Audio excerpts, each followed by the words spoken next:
Morning all.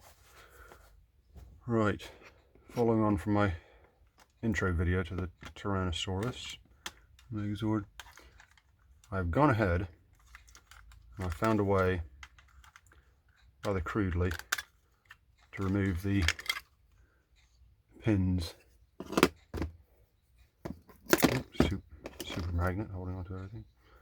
The gripper pins, gripper rods, which go through the shoulders, this tummy, and the spring clips. Excuse me. Spring clips that hold his feet and his tail on. That's just a temporary pin put in there to hold it in place. I haven't filmed those because it basically took a rather crude method of using a block of wood, some holes drilled in, making sure you support the piece, and tapping it out with simply a very thin 2 or 3 mil hex key. Now it's not ideal, not recommended, and just damages. It's probably damaged that hex key. To be honest, I got millions of these, so quite sacrificial. So we're now going to start the rest of the disassembling, and the tail's quite straightforward. We've got to watch out. We got some of those little red clips in there, so that's where when it clicks to the Megazord's back, and it's up, and that's when the tail is out. Now this tail piece, this is another part that when you buy a Megazord Deluxe, this is one of the pieces that's missing because it just pops out. So like the Triceratops horns, mammoth tusks, and trunks sometimes, and the Megazord sword, but that's a different matter altogether. So we'll start. It's quite simple. This one, 2 screws go on the super magnets.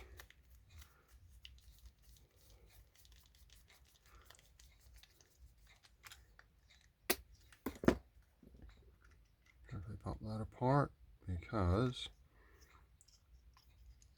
we got the two clips. So we've got another little tiny one there, like in the mammoth, but we've got a slightly bigger, still equally slippery red clip there. So that's the tail done. As I said, I've already taken off the feet, and because I've taken out the the gripper rod on the back, on the shoulders, I can take the head off. Now, there's something I may have pointed out before, but I'll point it out again. If you can see, if you can make that out, but let's get a bit of light on the subject, not blowing myself. You're able to see just inside there, these little rivets. I can't remember the actual technical term for it. Splayed, crimped, basically fastened on the inside, so you can't, like the Tiger Zord had tiny rivets, but they were gripper pins, so I could use I gently use like a flat blade screwdriver or with masking tape on, or one of the these type of removal, safety / non-scratch removal tools. This one, that could be a challenge, so I'm going to come back to that. I need boiling water, see if I can tease those apart, because I don't want to just wrench it apart, because you could risk cracking the whole assembly and cracking the jaw. You've got 3 parts that could go Pete Tong there. So we'll come back to the head. It might be, depending on the risk, it might be just de-sticker it, sand it slightly, and use the lacquer on top of the sanded plastic. Watch this space.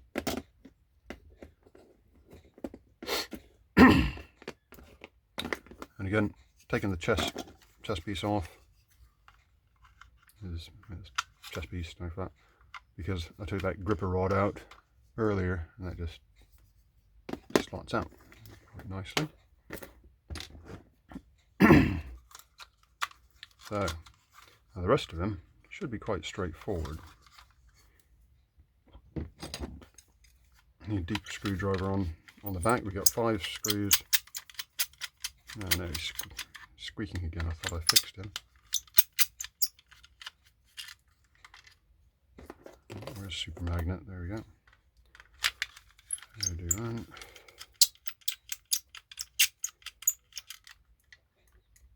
2.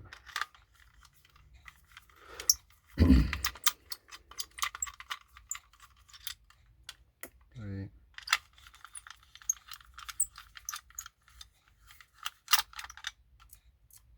4. And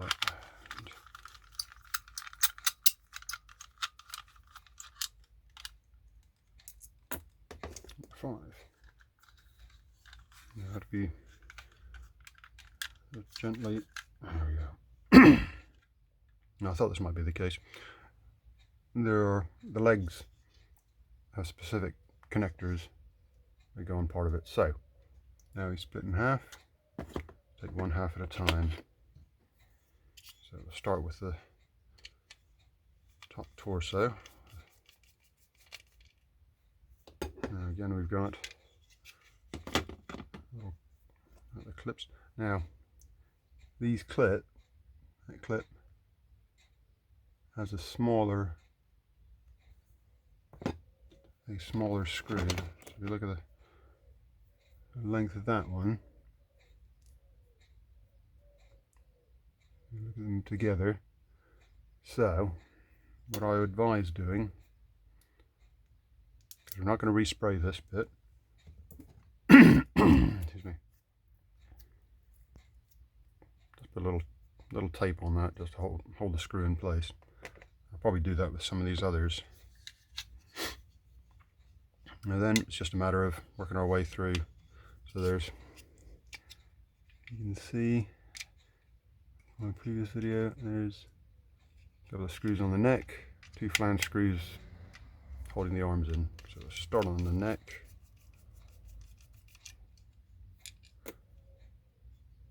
Got a really bad hay fever this morning, so apologize if I start sniffing or coughing and annoyingly clearing my throat. But there we go.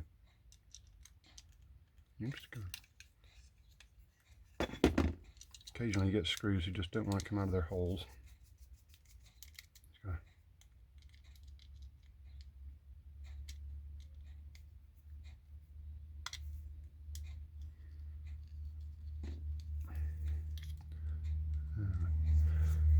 Don't worry, it wasn't stripping or anything, it was just being mildly annoying. Now the Megazord head, this is something else we got to think about, because there's many very small areas. I can't use spray paint, I don't have a fine enough airbrush or the skills, possibly hand paint, but again what I might consider doing is just giving it a light sand and just use lacquer on top of it. I'll see how that goes. So I'm not going to take them apart just yet. There's a little screw there which holds the whole assembly together. So I'll put him with the main head. Now take the shoulder pieces off. And note, we've got our old friends, the flange head screws for those. I'll take the screw out, it just slots out nicely. Now we repeat.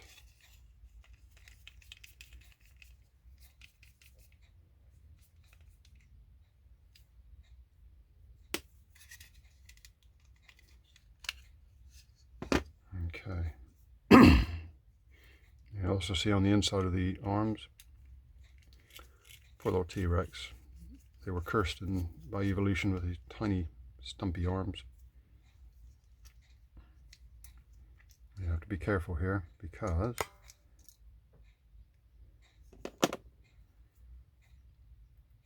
there's a flange head screw and tiny spring.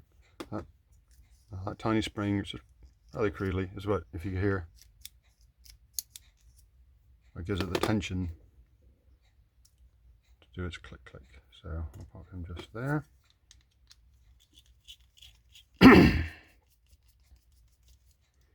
And you can hear the spring being, oops, okay.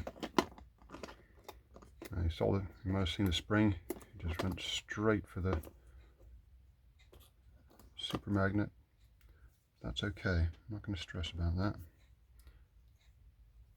At least it didn't go on the floor this time. Now, something I am going to do, and I should have thought about this before, try and bundle these up, just keep them together, because they got a bit mixed up with the Mastodon.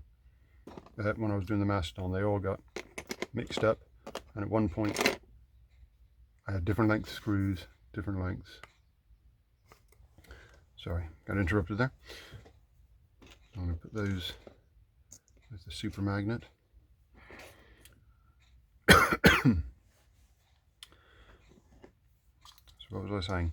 Oh yes, I'm going to try and put some of the screws, just a little bit of tape, hold them together to keep them in the same sets, because when I did the Mastodon originally, I suddenly had all the screws all mixed up, and some of them were different lengths, slightly different lengths, and I had to go through quite a few iterations to sort those out. Right, so now that's the main carapace done, ready for de-stickering. I love that phrase. That's a copyrighted word, by the way. I wish. So with the legs, you can see in there, it might be a bit stiff to come out. There we go. You got the keyed fittings on there. They just, a little bit stiff. So would you be after 30 years? Oh, there we go. They just slide onto that crotch pin. And you notice that it's keyed there, so it slots and locks in place. But this one, you might see there's it's actually got a crisscross sign on it. That's only because it's been worn by the crisscross, the support there. That's just the way it's manufactured. But we'll mask that off. I'm not going to paint those. So that's a good guide to help when you put it back together. They just slot one over the other. So that's it for the carapace pieces. I'm running out of real estate, so I'm going to have to go there.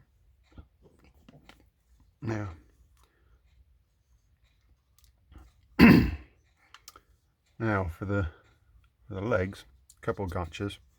Obviously we've got the click movement couplers for the when they connect to the body, but we've got spring releases here. That's for, so when he becomes the Megazord, the legs, look at his feet are in the right way. Possibly not, but I'm not going to stress about that. So during, shall we say, normal operation, now T-Rex stomping around, dum dum dum dum dum. Hope you like the dum dum dum dum dum. When it becomes a Megazord, when you press that button, and that puts the legs up, but also keeps it in place. So when you bring it back, you push that button, and it moves that knee joint forward. It's basically a quick release. So there's going to be obviously springs. You might be able to see inside there. I'm not sure. There's a spring mechanism. So it's obvious we've got to start with these two screws here, so let's get that out of the way. I will say I haven't done a rehearsal with this bit, so if it does go a little Pete-tong, that can be an outtake video later. Now, as I was undoing the screw, I could already feel it. If you can see, it's pushing. So there's a, yeah, as I suspected. And there's the button. It's as simple as that. A couple of pins there, which lock,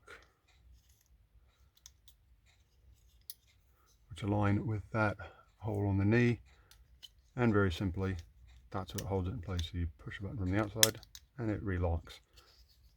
And the pressure from the inside, when it's screwed together, just pushes that in place. So you get the button action. If I'm inadvertently patronizing anyone, I do apologize, but I thought it might be interesting for those who haven't necessarily taken apart these kind of figures and encountered these, shall we say, features and foibles. So once we're in there, they slot apart. So now we've got the, I think the left, is that the left leg or the right leg? Just the right leg. And we can take these guys apart. Now, remember there's a clicker in there, so invariably there's going to be another spring, and yep, I can feel it pushing back. Put that there. And these two screws.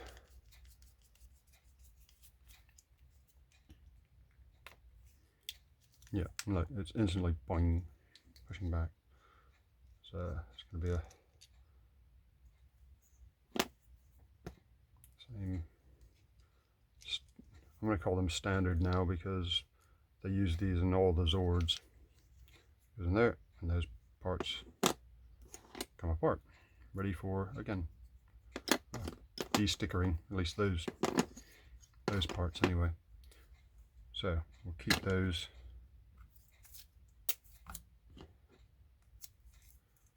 Again, just to help stop them skittering around the place.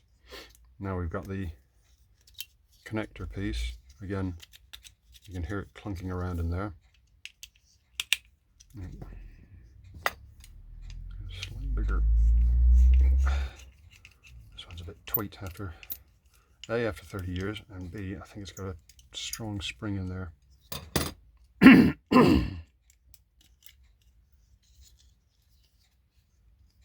Yep, our old friend again.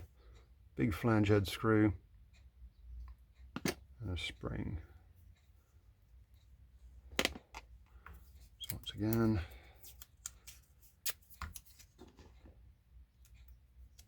I'm just gonna, now again, this is just me being a bit fussy, / lessons learned, because they keep pinging around everywhere, and then it just comes out. Wow, that's got a lot of gunge. I'm gonna scrub all these down, and as before, put a little, a little bit of Vaseline or something like that. Vaseline in there. Excuse me. And help those. So, ready for de-stickering. I'll put that to one side because he doesn't need, well, just there. And now rinse and repeat. The other leg.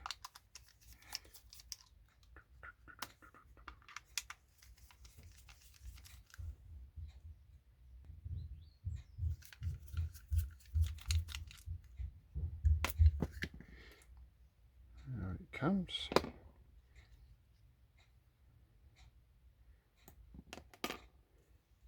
That spring. A little bit. Oh, there we go. And there's the other. Another ready for de-stickering. Before I forget, once again, just a little bit of masking tape. I swear. Oh my goodness. Sorry kids, woke everyone up there.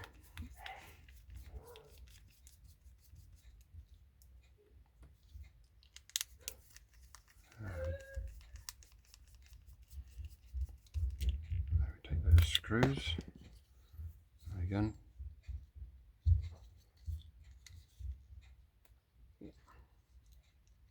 There we go. Carefully separate those sections. Out they come. And the same sort of clicker. And again.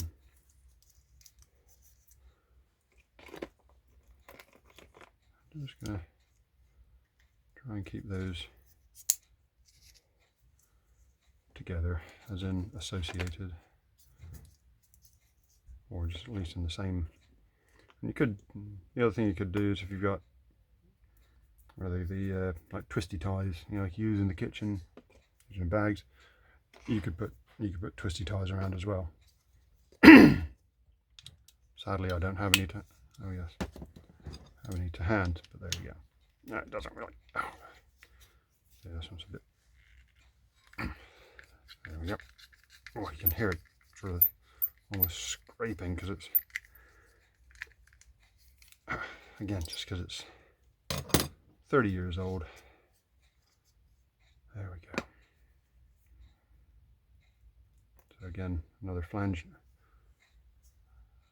head and spring set up.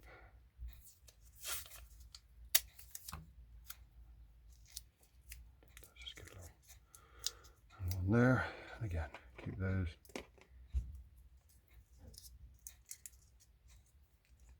in some order. And again, out he comes. Oh my gosh, can you see the dust and grunge on?